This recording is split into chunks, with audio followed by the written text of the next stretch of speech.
Welcome to the concluding session of Discover the Laws of Life lecture series.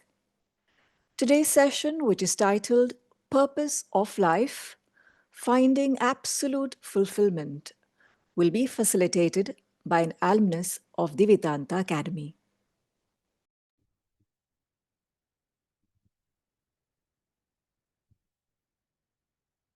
Good morning, good afternoon, good evening. Glad to see you guys. Today we meet again for the last session of the series of lectures, The Laws of Life. Discover the Laws of Life. Purpose of life, finding the absolute fulfillment.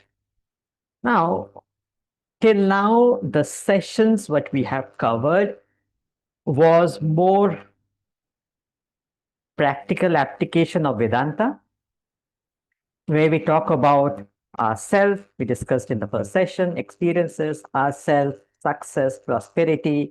We talked about how to deal with the world, relationship, and the rest of it. Today's session is going to be a little unique, different. If you remember in the last session, we did the personality chart to understand where do we stand as a human being, as a person, where do we stand in our spiritual path? Now, today's session is to understand what is the spiritual path?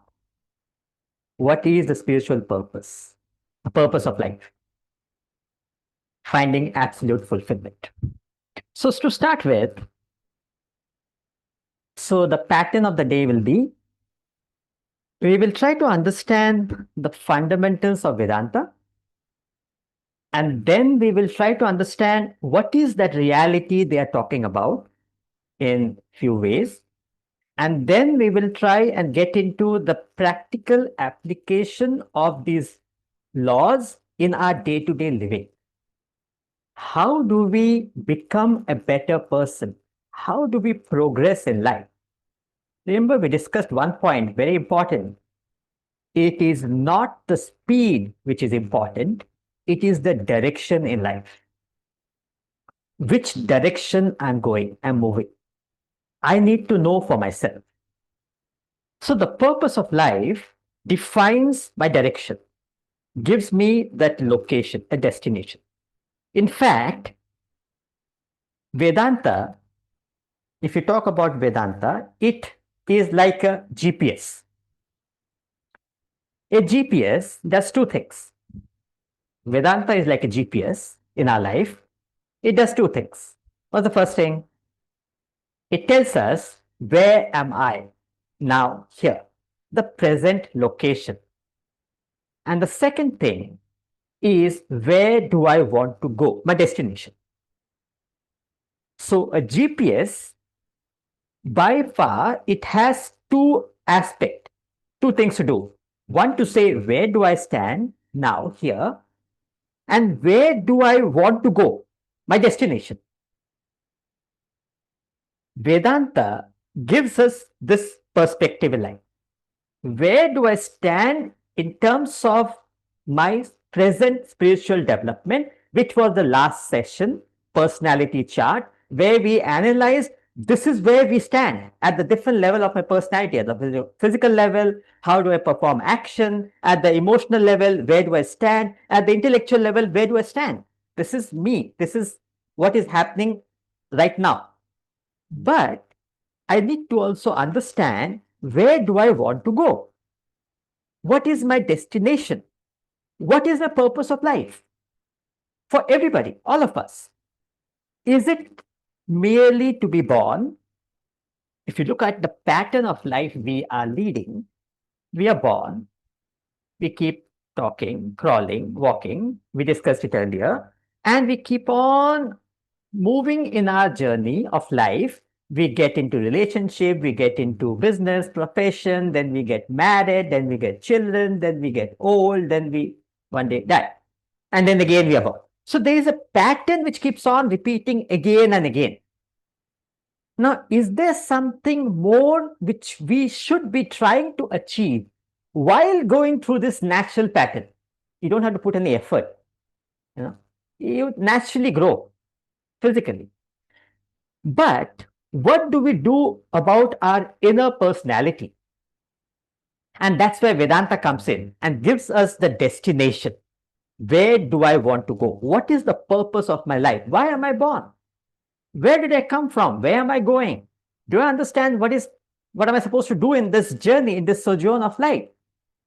The fact remains, I come alone, I go alone. All that effort I have put, I can't carry anything with me.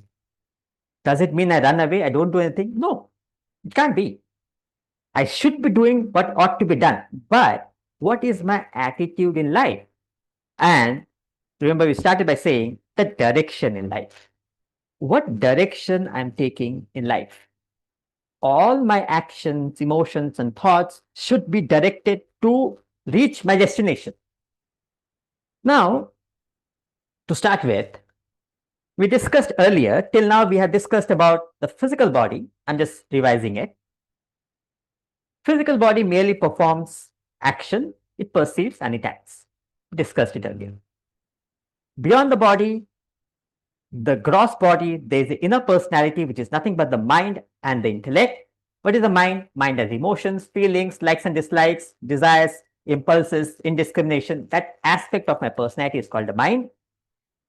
Beyond the mind, there's something called the intellect, which is nothing but thinking, reasoning, judging, deciding, discriminating. We have done till now.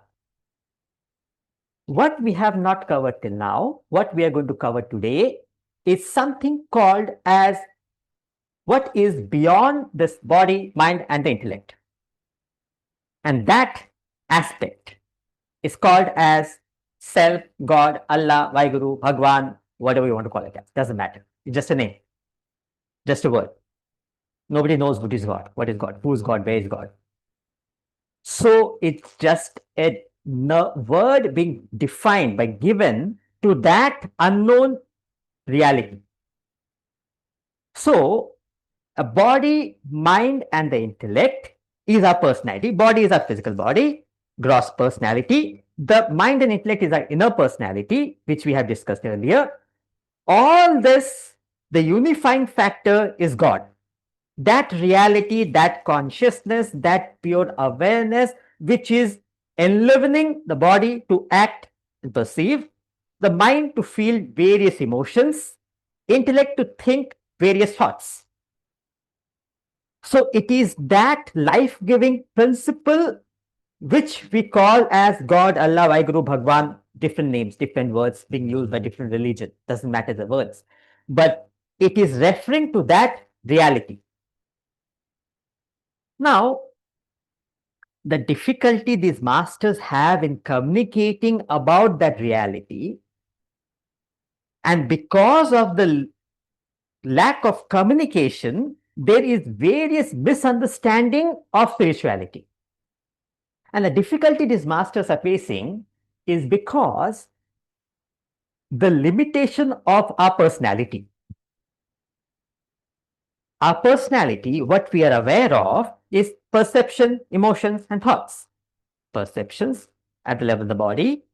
What I know of, what I'm aware of, is nothing but what is world for me is nothing but perception, I perceive, mind, emotions, various emotions, intellectual thoughts, ideas, concepts.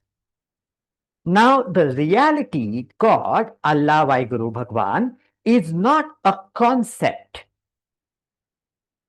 It's not an idea. It is something beyond it. Let's come to that. It is not mere emotion. When you go to a temple or a church or a mosque, you feel good. Good is not God. Big difference. Right?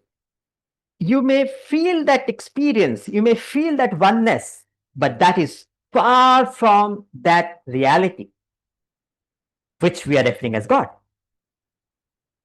At the level of the body, you can't see God. You see a deity, you see a symbol. Please understand, an ideal is representing an ideal. That what you see in the church or a temple or a mosque is just an idol. That is not God. God is not locked in a temple or a church or a mosque. It's so convenient, right? You lock it and be done. Do whatever you want to do. It doesn't work like that. God is not confined to a place of worship.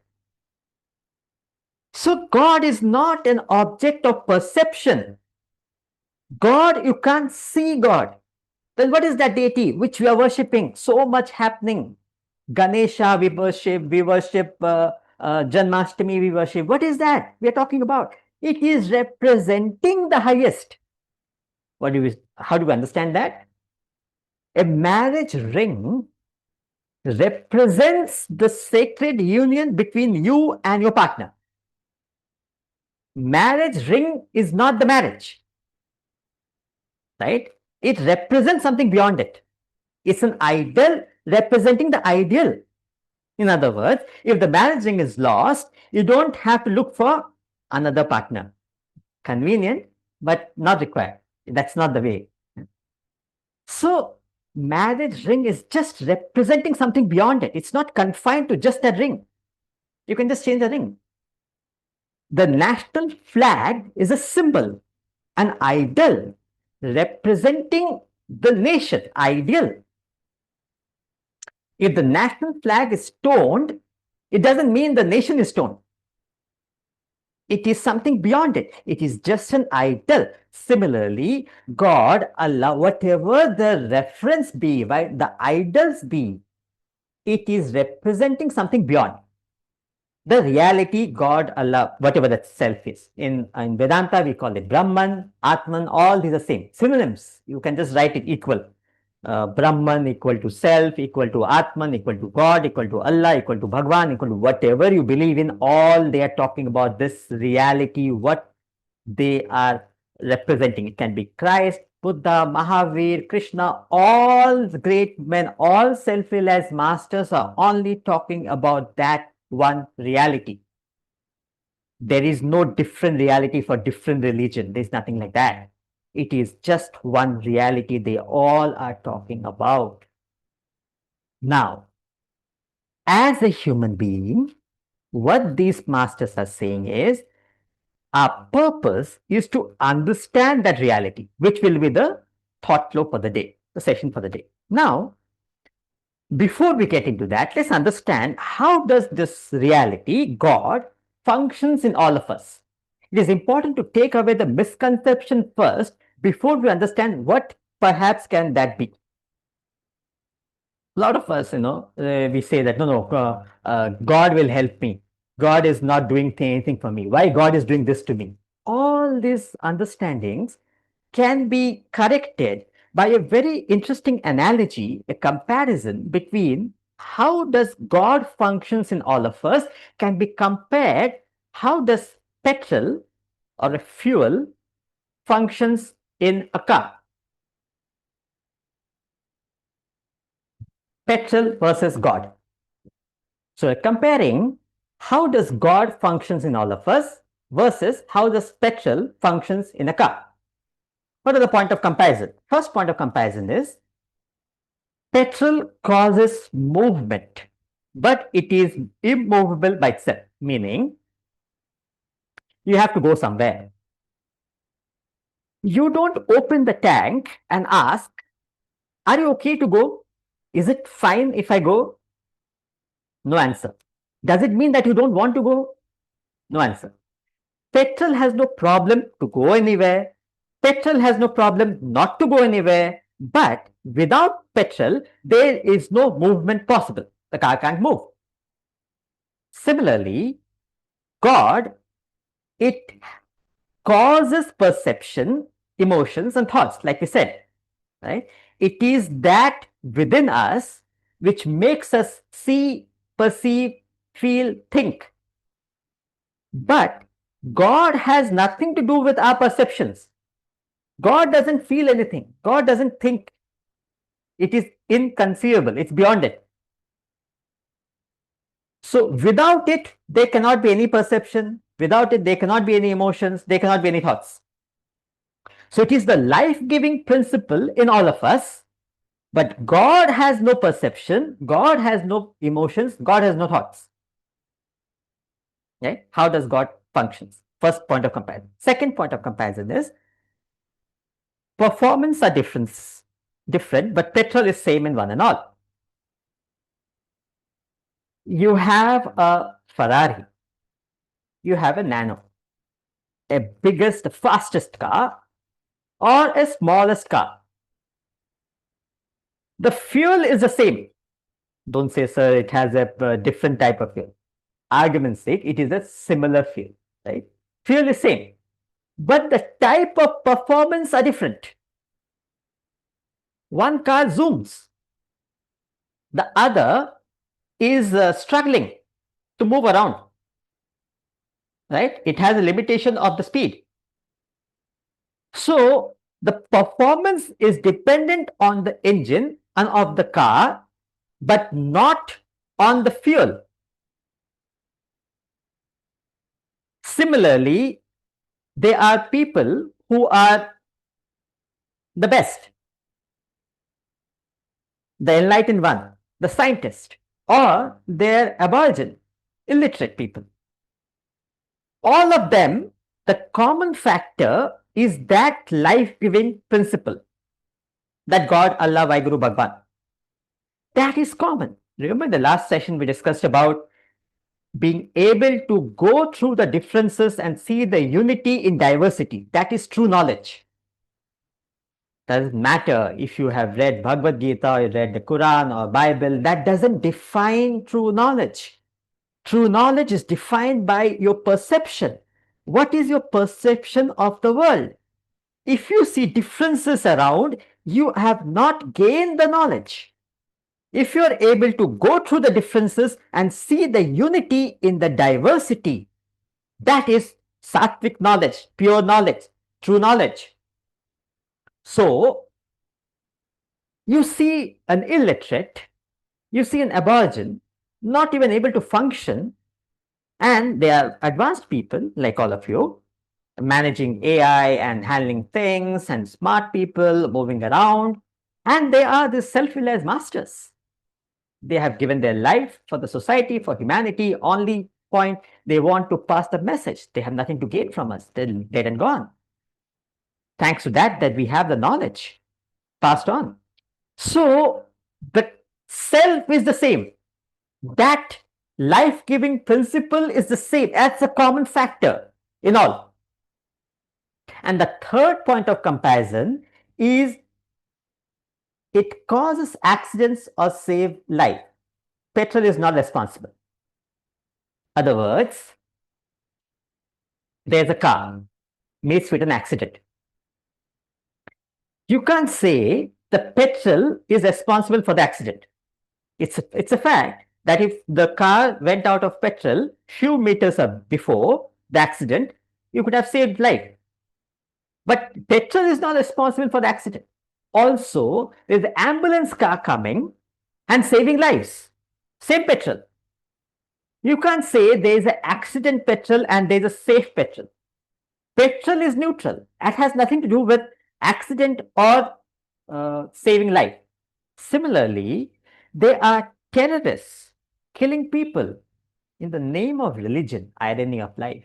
No scriptures, no religion, no masters have asked about killing, destroying. They all are talking about unifying, not diversifying. Any knowledge which diversifies, it's not spiritual. Keep it as a theorem for yourself.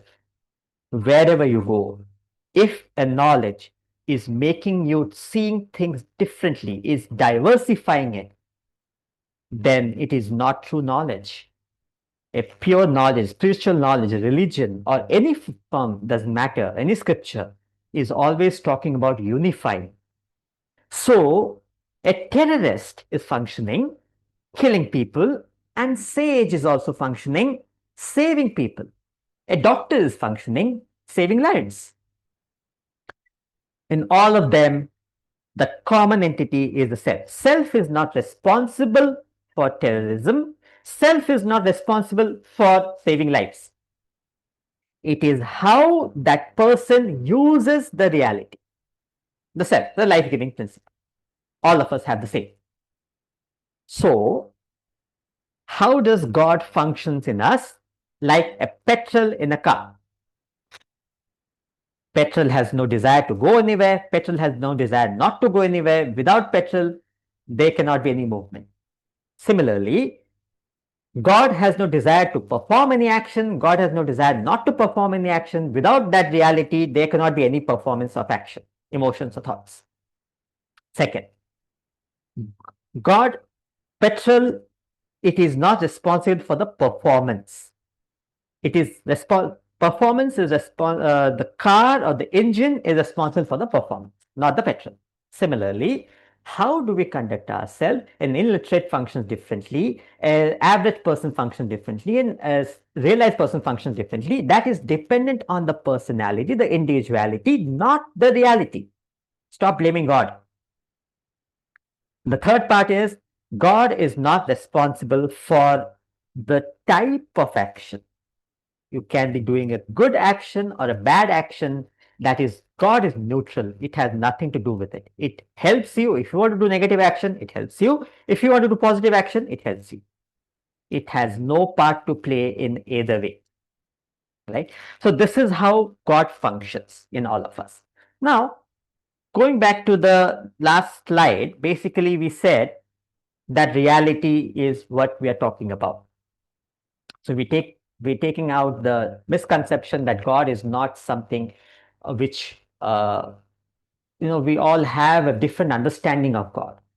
God is doing this to me, that to me. I saw a very beautiful picture in Insta. I forgot to bring it, where there were stars, different stars were there, and that said, "Please stop blaming us for where you are." Don't blame the stars.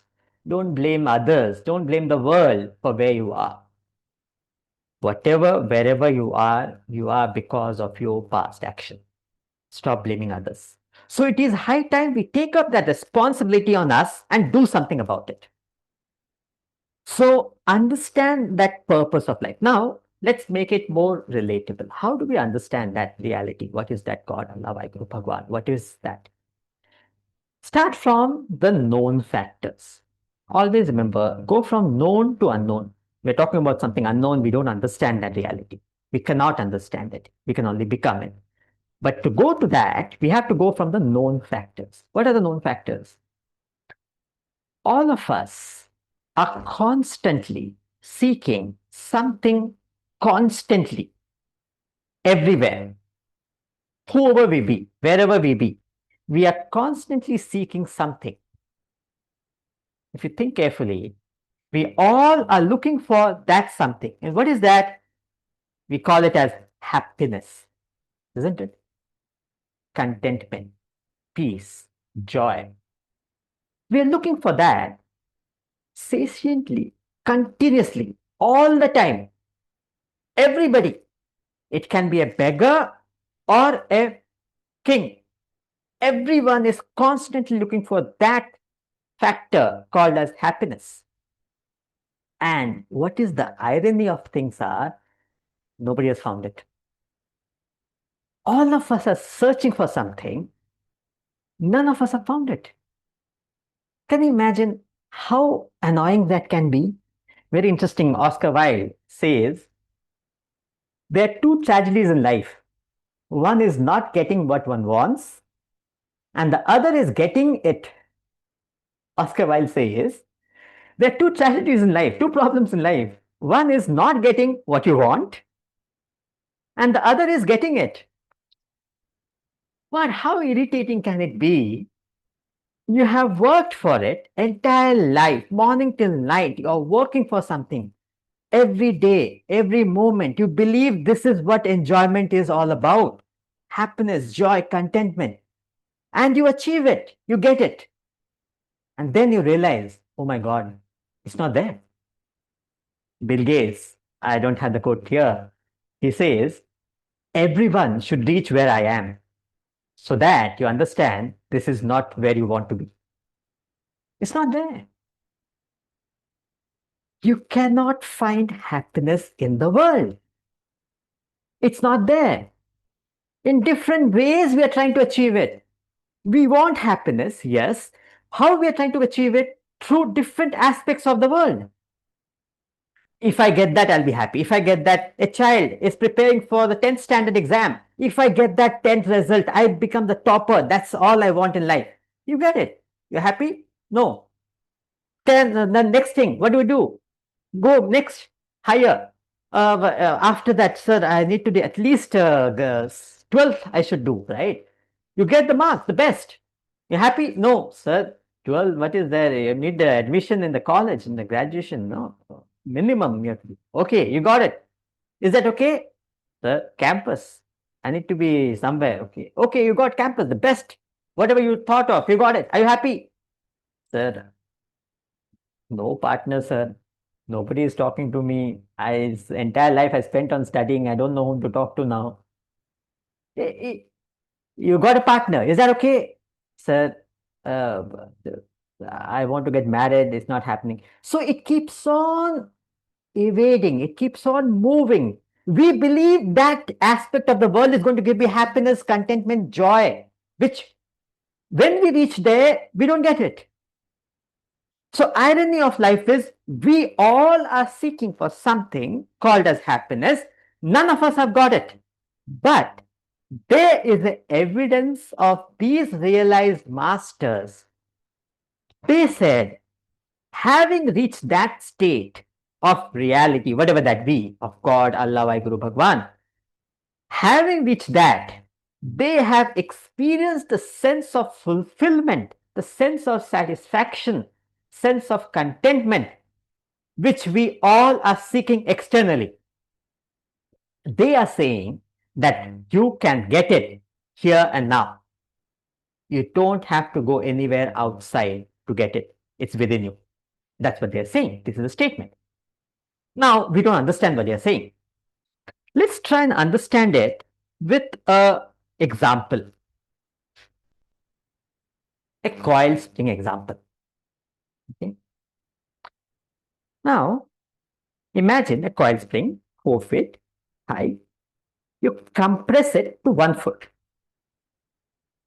4 feet high coil spring, you compress it to 1 foot. When you compress it, there is a pressure moving which way? Up, right? There is a pressure moving upwards. So maximum pressure, I put it to 4 feet high, 1 spring, coil spring. I compress it to 1 foot. There is a pressure to move to higher, right? I release it 2 feet. There is less pressure, but pressure to move to the higher, right? Upwards. I release to 3 feet.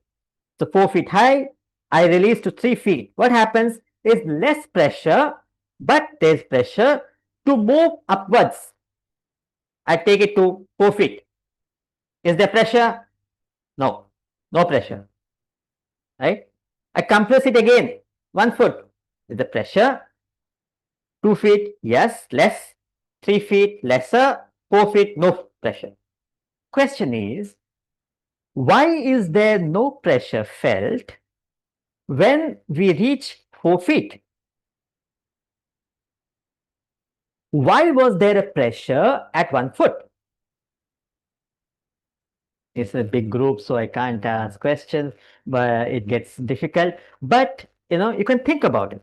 It's interesting, isn't it? When you compress it, there's a pressure. When you come back to 4 feet, there's no pressure. The question is, why there is no pressure? Because the spring has reached its original state. When you have reached that original state, correct, Rajiv is saying it's a original state. When you have reached the natural state, the original state, there is no pressure. Apply this in our life. All the time, we have pressure for pleasure. We want to enjoy the world in different ways. I want to go somewhere, I want to have something, I want to eat my best lunch, my best meal. All that are different pressure for pleasure to get something. from the world. Now, that pressure which we are feeling can never be content until you release it. You release that pressure. You further release it. Until you reach that original state, you can never feel content, peaceful in the true sense. And that is what these masters are telling us. That we are right now not in our original state. So, because of that, there is a pressure in our personality, and we are trying to take away the pressure since we do not know what to do. So, what we are doing is we are going to the world to clear that, take away that pressure. But it doesn't work like that. It goes for some time, it comes back. I want something, I enjoyed it. Is that all? No. I go to Niagara Falls. I enjoy. Lovely place. Is that all I want? No. Now I want everyone to come along with me to Niagara Falls. You bring everybody. Is that okay? No, no, no. I want everyone to have the same meal which I had. So we create desires. That's called desires. Technical name, the definition of desire is, write down for yourself, it's an important point. Desire is nothing but thought flow to the world. Very simple definition. Thought flow to the world is desire. Okay. So what these masters are saying is, you are that reality. You are that pure consciousness. You are that state of pure awareness. You are that state of pure happiness. Now, how do you understand that? Does anybody complain about being happy? Sir, I don't know what to do. I am, you know what my problem is? I'm very happy. Did we ever complain about being happy? No. Did you ever thought about it? You complain about being sad, depressed, dejected, right? But you never complain about being happy. Why is it that we never complain about being happy? Because it is your original state. You are naturally supposed to be happy. You don't need a reason to have a smile, to be cheerful, to be happy. We have lost it in the society, in the world. You can't just be happy. You need a reason not to be happy. To be happy, you don't need a reason. So, it is your original state. But we are not able to maintain that state. We come to that and we again get agitated, disturbed by the world. And we say world is a problem. Nothing wrong with the world. World is a beautiful place to be in. We just don't know how to relate to the world. So our original state is a state of completeness, state of fulfillment, state of happiness. Because of the ignorance of that fulfillment within us, our thoughts go to the world, we feel an imaginary void within us. I'm explaining desire. What is the definition of desire? How does the problem came about? How does it work? You are complete. You are that reality. You are that self, God, Allah, Vaheguru, Bhagwan. You are that absolute.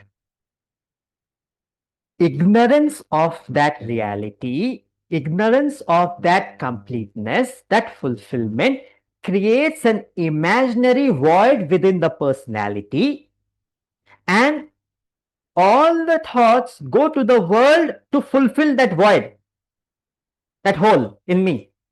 The black hole, you keep on putting as many. I want the best of the partner, I want best children, I want best family, I want best place, I want best company, I want best, all the best. You keep on putting, it keeps on absorbing and ask for more. So by getting something from the world, that hole which is within, we feel cannot be fulfilled, can never be satisfied. So what is the core problem? Where is the problem? The problem fundamentally is nothing but the ignorance of my fulfillment, my fullness. Since I am ignorant of my fullness, my completeness, The thoughts go to the world to fulfill it, and that is called as desires.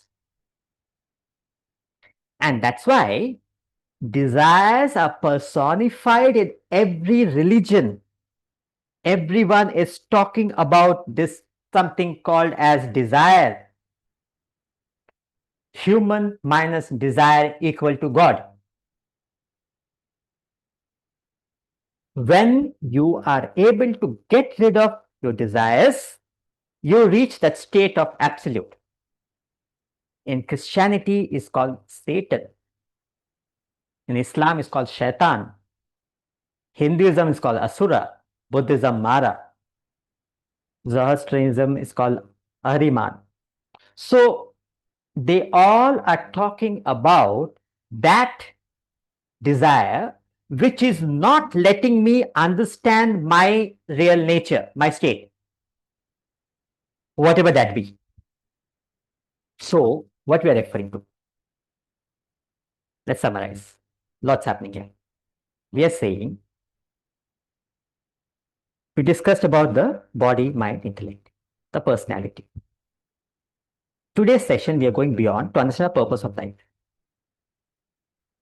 What they're saying is, there is a common entity which is beyond our perception, emotions, and thoughts, body, mind, intellect, which is called as Self, God, Allah, Vaheguru Bhagwan. Just a name given. To remove the misconception, we took the example of the petrol in a car. God functions in all of us like petrol in a car. How does petrol works? It's a neutral entity. It doesn't have a participation in the activity of the car. Right? That's what we are saying. God is a neutral entity. The purpose of life is to reach that state of godhood. Very interesting word is called as self-realization. You are the self. Realizing that you are the self is called self-realization. Now, whatever that be, doesn't matter. We don't understand that reality. Let's come to the known factors. So we said we have to deal with the known parameters. And known parameter is we all are seeking something called happiness. We all are chasing it, but none of us have found in the world. There is a beautiful quotation. I don't have it here. It's impossible to find happiness in the world. It's difficult to find happiness within yourself, but it is impossible to find it anywhere else. Quotation is, you can write it down, it's a very interesting one. It is difficult to find happiness within yourself, but it is impossible to find it anywhere else. So all that we are doing is searching anywhere else. Vedanta, remember we started by saying a GPS, it gives us a point saying that it is something within you. It's not outside. Now, how do we understand that? To understand, we are trying to understand what is going wrong. Where have we gone wrong? It is gone wrong in our perspective of life.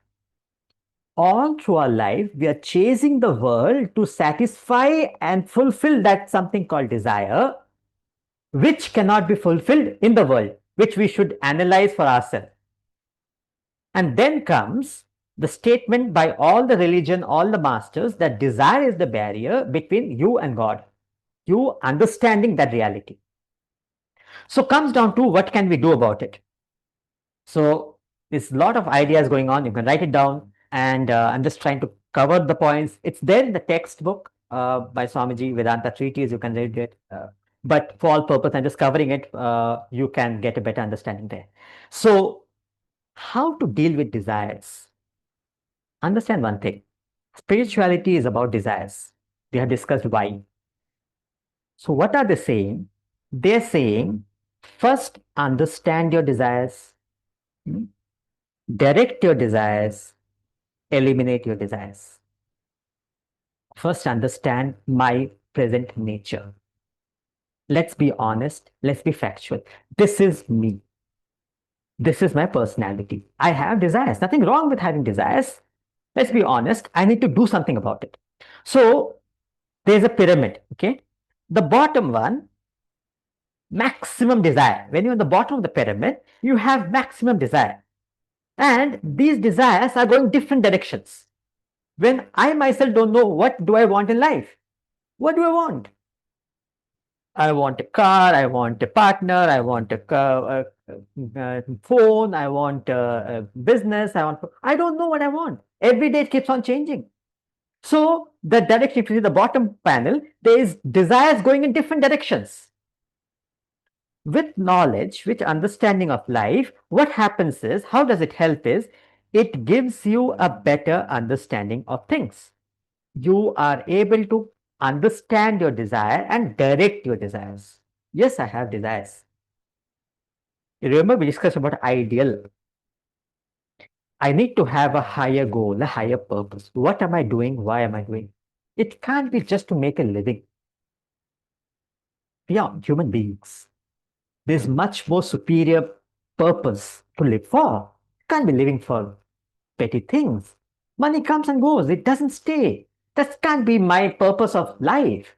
There has to be something more. How can I contribute myself? I can be an artist, I can be a doctor, I can be a mechanical person, I can be whoever I be.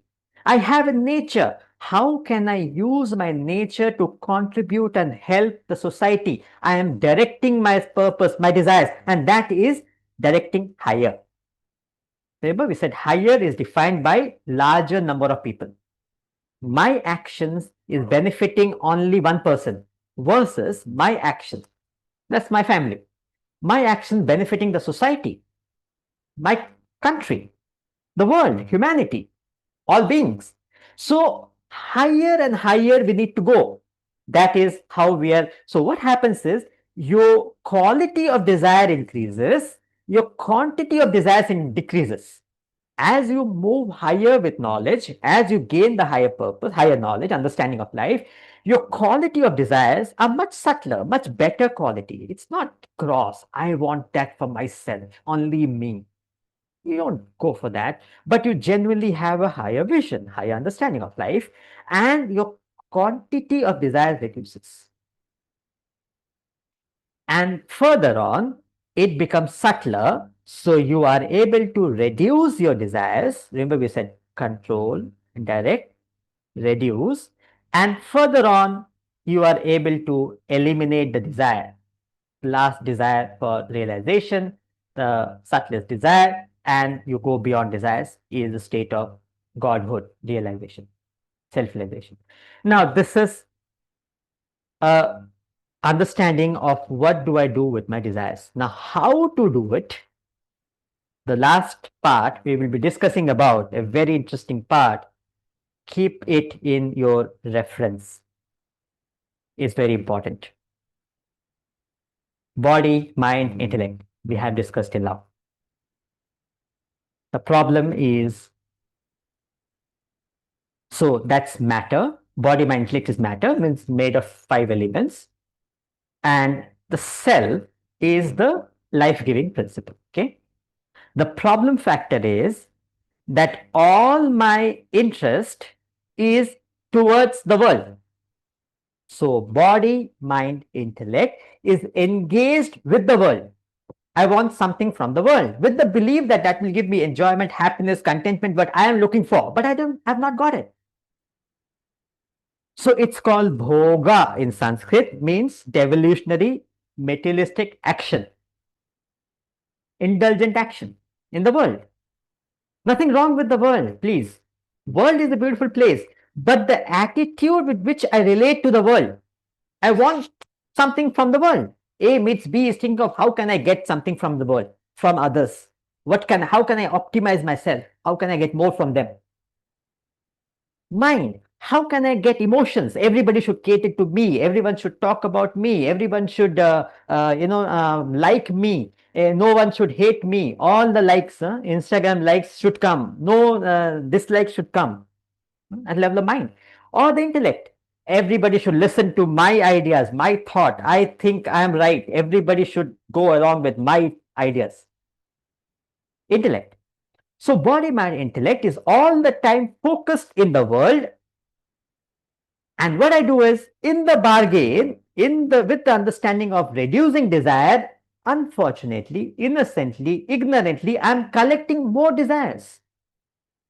Remember, the desires are like fire. We gave the example. Fire, it consumes and it asks for more.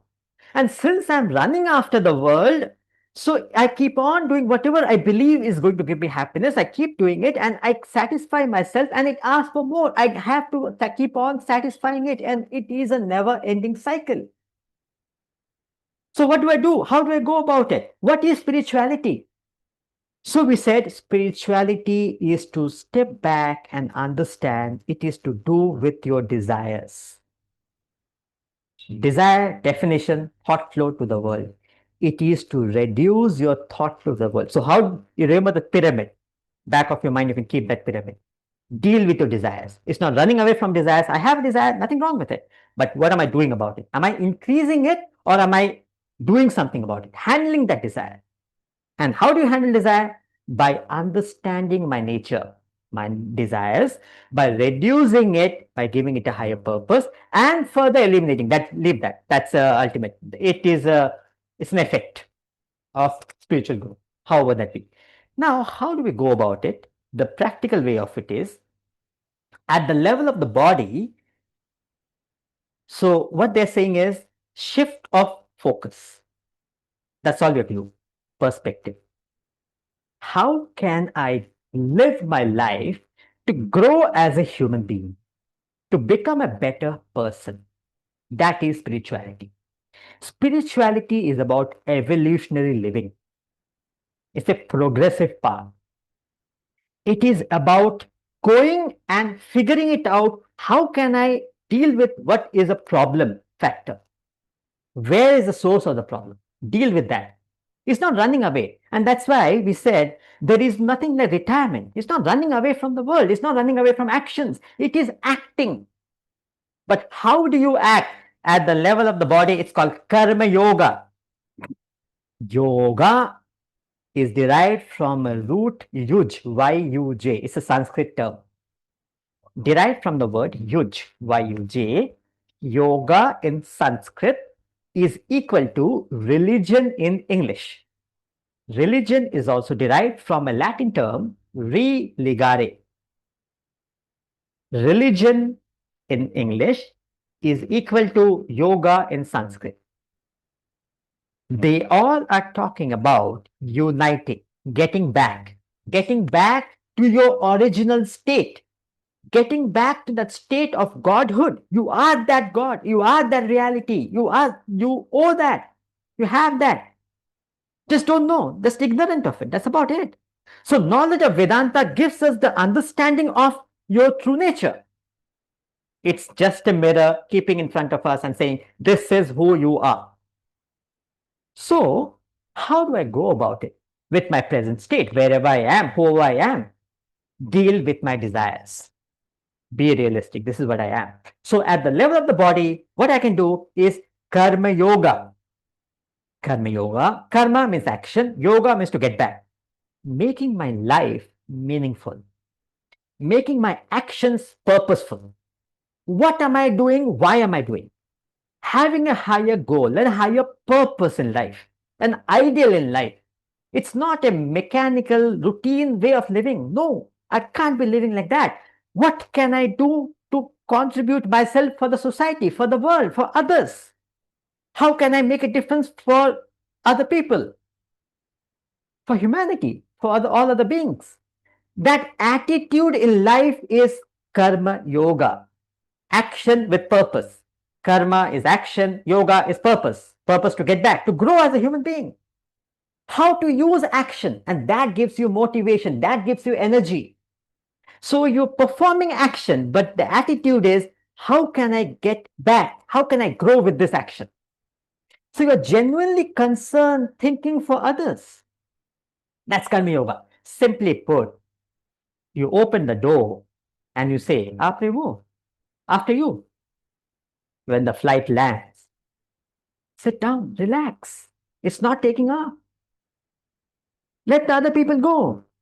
When you're in a queue, let the other person go first. When you're driving, let other people go. That attitude in life is karma yoga.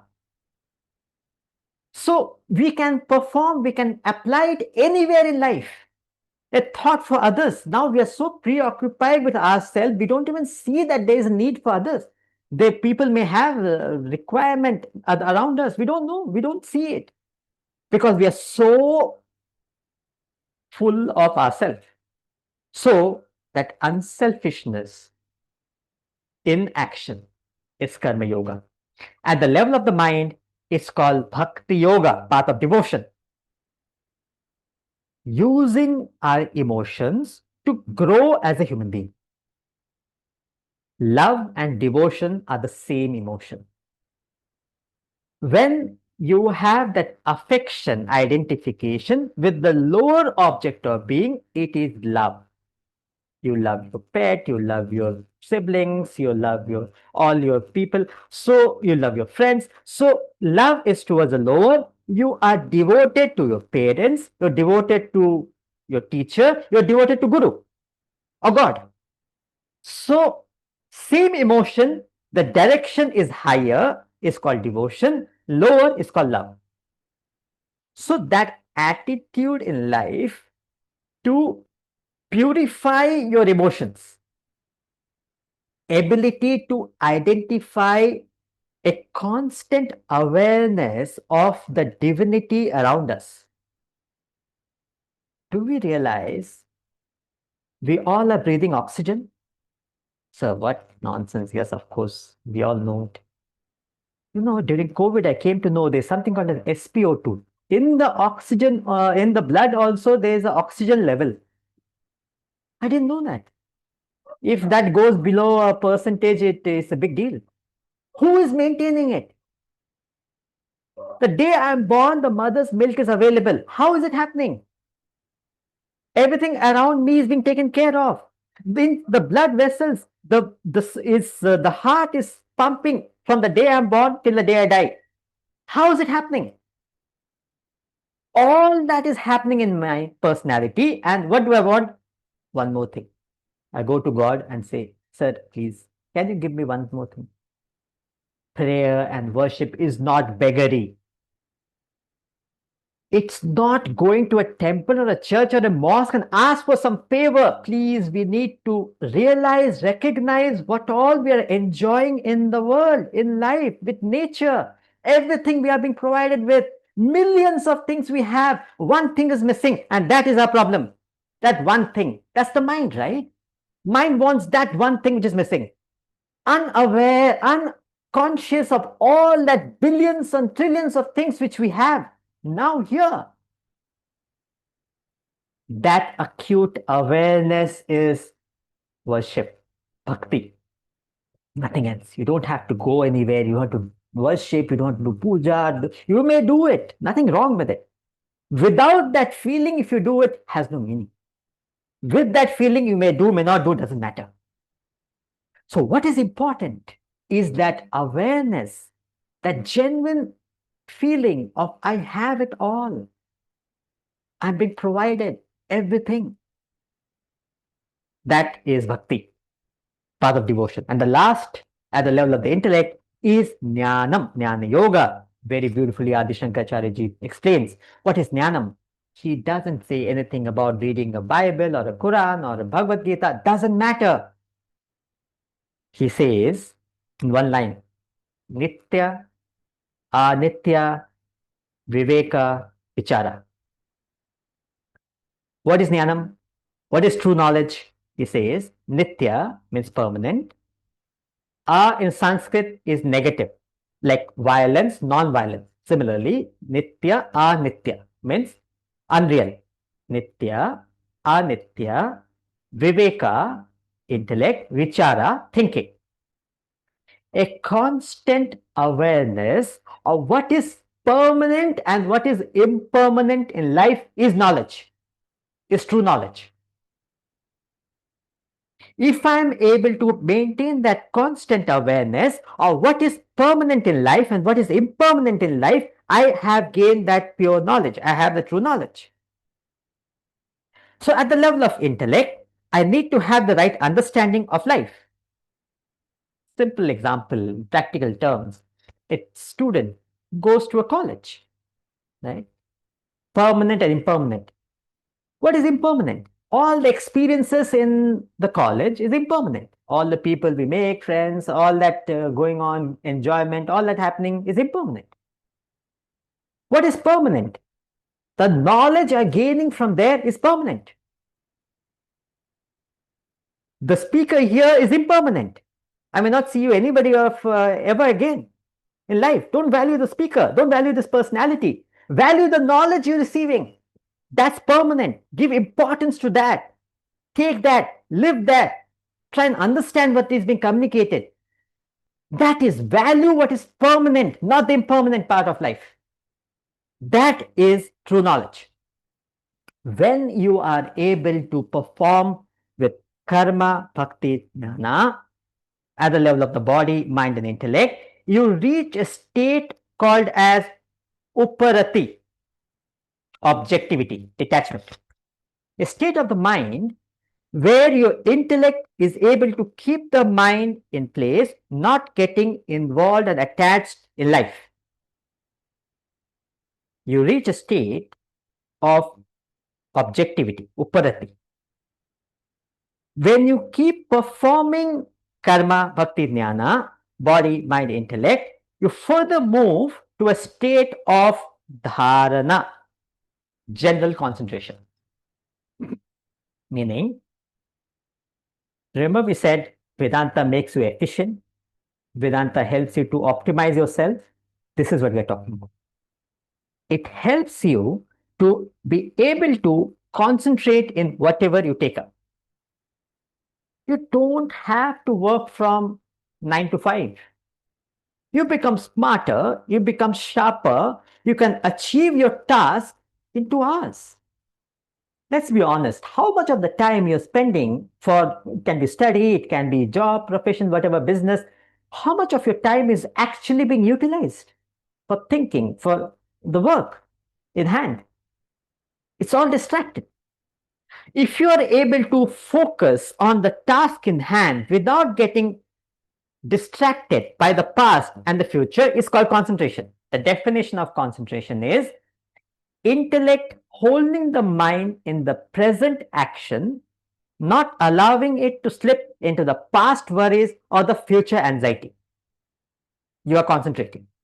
I repeat, concentration is nothing but when the intellect holds the mind in the present activity without allowing it to slip into the past worries or the future anxiety.